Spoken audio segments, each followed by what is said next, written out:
Hi there, and welcome again to the Explaining History podcast. And today I'm going to be talking, as I have been doing recently, about Operation Barbarossa, the biggest land invasion in human history, the invasion of the Soviet Union by Nazi Germany. And I want to talk about Stalin's response. So obviously this was an immense shock to Stalin, and Stalin seems to have suffered some kind of nervous breakdown. Now the interesting part about the story isn't the shock that Stalin undergoes, the moment where reality crashes through denial, but what Stalin does afterwards. Stalin had delegated to Vyacheslav Molotov, his foreign minister, much of the day-to-day running of things temporarily, and had given him the role of explaining to the Soviet people that the war with Nazi Germany had begun. There was a broadcast made at 12:15 on the 22nd of June, and as the days dragged on, Stalin met with commanders, and there were 29 lengthy meetings about the invasion, which Stalin berated and criticised and tried to deflect. There were some decisions made which were extremely important. The most significant of these in those immediate discussions was the removal of industrial plant east of the Urals, out of bombing range. And this, in many ways, is the key to Soviet survival. The recreation of tank factories and aircraft factories east of the Urals created eventually an almost inexhaustible supply of munitions to be shipped westwards out of the range of German aircraft. The other thing that was thoroughly done by the Soviet state on in the days after the invasion, again on Stalin's orders, were the removal of political prisoners, those already in custody, those who the NKVD had their eye on, to camps in the interior, and the execution of large numbers of prisoners who were deemed either too dangerous to deport or too much of a hindrance to deport. So why go to the time and trouble of mass executions when you're facing the German army? To understand that one, you have to really drill down into Stalinist thinking. Stalin had been obsessed throughout the 1930s that there were fifth columns and internal troublemakers, perhaps those who had never really accepted the revolution, those of enemy classes, and enemy parts of the party, reactionary aspects to the party, that given half the chance, if there was a foreign invasion, would rise up against the Soviet Union. Here was a country that had been born of revolution and civil war, and here was an ideology that was steeped in the anxieties not just of the Russian Revolution, but of European revolutions dating all the way back to the French Revolution. As I've said before many a time, Stalin and Lenin were constantly mindful of the problems faced by Robespierre and the Jacobins in the French Revolution and the in civil wars and uprisings in places like the Vendée during the French Revolution. So the idea that there were all these troublemaking people and dangerous types who were really, exhausted, emaciated men and women stuck in prison cells. That's what they were. They were of no threat whatsoever. But in the Soviet imagination, the Stalinist imagination, these guys meet up with the Nazis. If the Nazis manage to make it as far as Moscow, and you've got potentially a puppet government waiting to depose Stalin and overthrow the revolution. The reality was that Hitler's plans for Russia were going to be far more barbaric even than that. Lots of those who were deported were men and women with German names, and they were going to be persecuted even further as the war dragged on. Privately owned radios were removed from houses. There was to be, in Stalin's eyes, no further consumption of news information in a private space. News would be delivered collectively in the workplace and in other public places. And this would be done in an ordered way at strictly determined times. This meant that when the news from the front came in, and it was heard by Soviet citizens would dare not be critical or make their own minds up about what the news meant. They would, in a collective atmosphere, respond the way the state wanted them to. Stalin was desperate to believe that, for a couple of days, that the invasion had been a dreadful misunderstanding. This shows the extent to which Stalin was prepared and able to delude himself and kid himself. He had become so enamoured with the idea of an understanding with Hitler that might possibly, in Stalin's further imagination, have blossomed into a full alliance later on, that he had blinded himself to the realities of what Hitler had in mind. There was the kind of the threads, the thinnest threads of evidence from Soviet agents in European countries, that there might be some kind of dialogue that can be had with the Germans, where some kind of negotiated settlement could be had, but these were all rejected by the Germans. The fateful day comes on the 28th of June. On that day, Minsk falls in Belarus, and Stalin finally has his kind of breakdown. He goes to his dacha outside Moscow, and a delegation, after hearing nothing from him for a day or two, a delegation visits on the 30th, headed by Anastas Mikhoyan. And Stalin believes that he is there to be arrested and probably executed. Stalin says to them, comrades, why have you come? Believing that he was wanting them to kind of out themselves as conspirators against him. And the dictator Stalin can't quite believe his luck when they arrive and they say, well, we need you to lead us.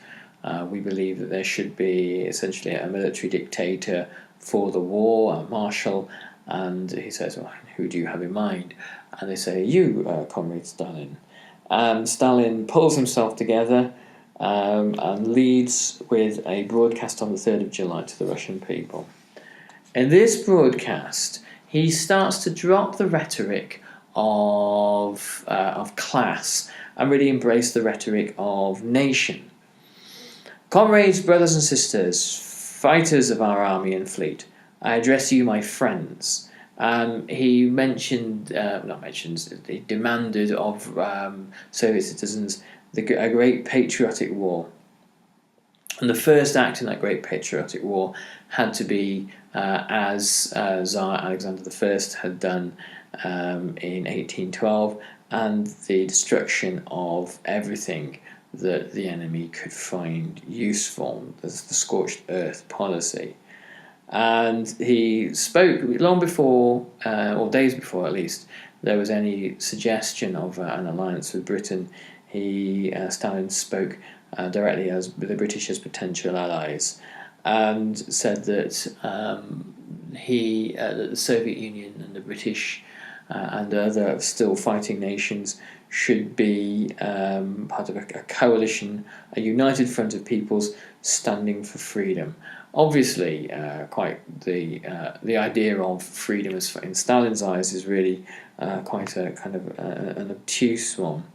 And then from that moment on, Stalin seems to have regained his nerve. And it's this bit I find most interesting, that Stalin has this dramatic turnaround.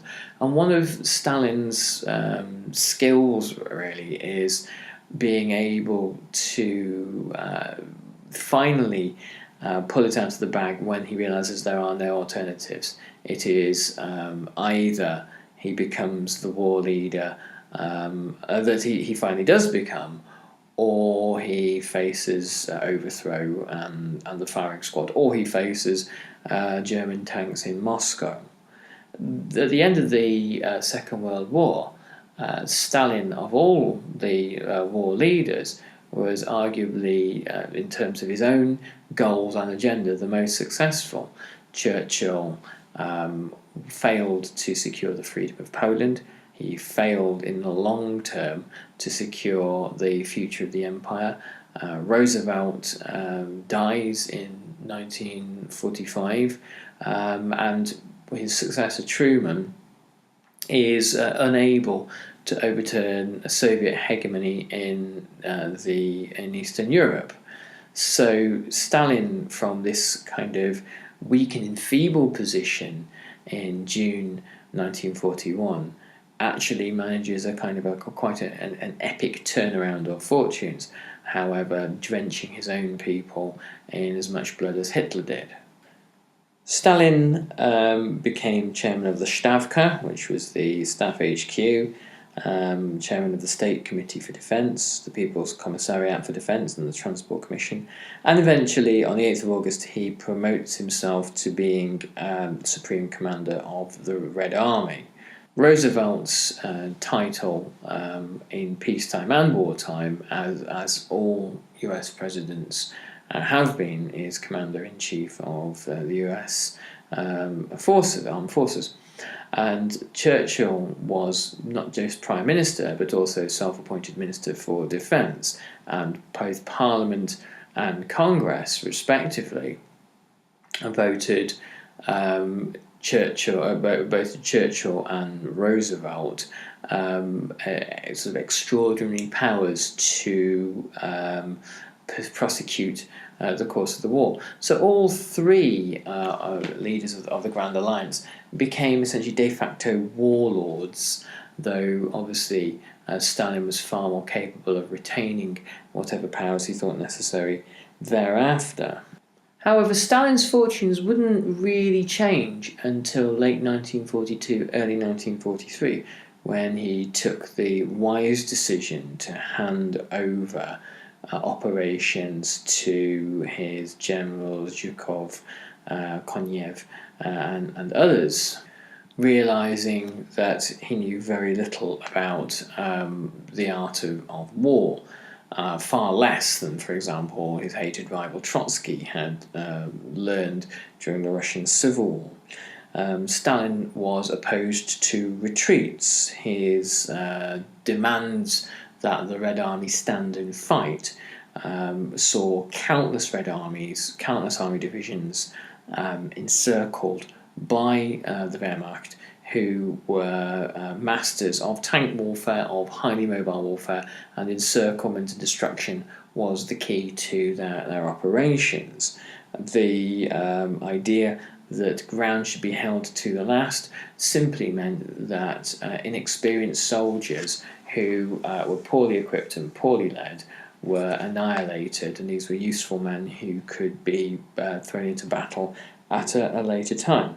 Men were frequently arrested and shot for desertion, for retreating, and it was only midway through the Second World War that Stalin realizes that these approaches are not helping. On August 16th, 1941, Stalin gave the order 270, which called for the execution of malicious deserters, as he put it, and the arrest of their families. It quoted, "Those falling into encirclements are to fight to the last. Those who prefer to surrender are to be destroyed by all available means." And this was read out by army commissars at assemblies of soldiers, so the men knew what awaited their families. If they deserted, but even if they were captured, Soviet prisoners who somehow managed to survive treatment by the Germans and who were returned at the end of the war, faced at least an 8-year spell in the gulags for the crime of desertion. Some 168,000 civilians during the war were sentenced to death and executed for cowardice and desertion.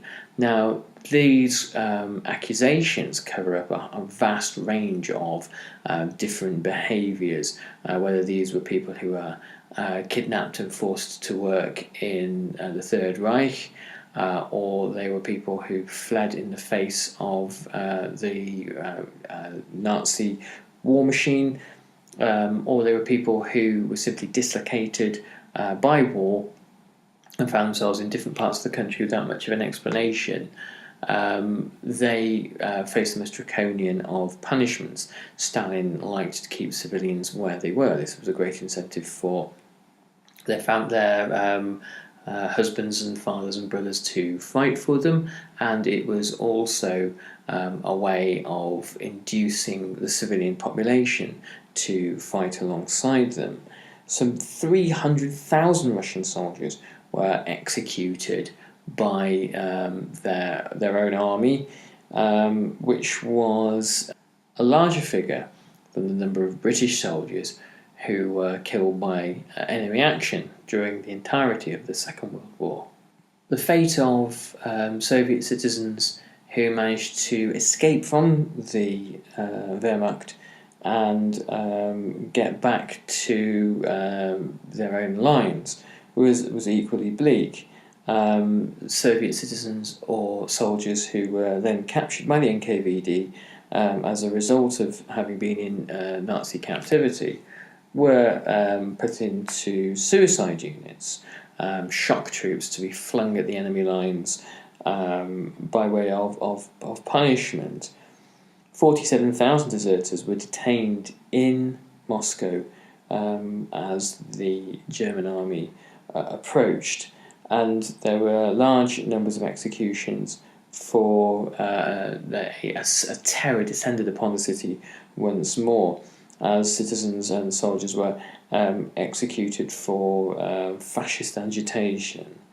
Much of this was completely imagined, and there was a kind of a strange air of crisis in the city where not only was this terror taking place, but as the German army approaches, the belief that the Soviet regime has days to go and is about to be overthrown, or often has people actually retaliating against NKVD officers in the absence of state authority, as the state seems to be kind of close to collapsing.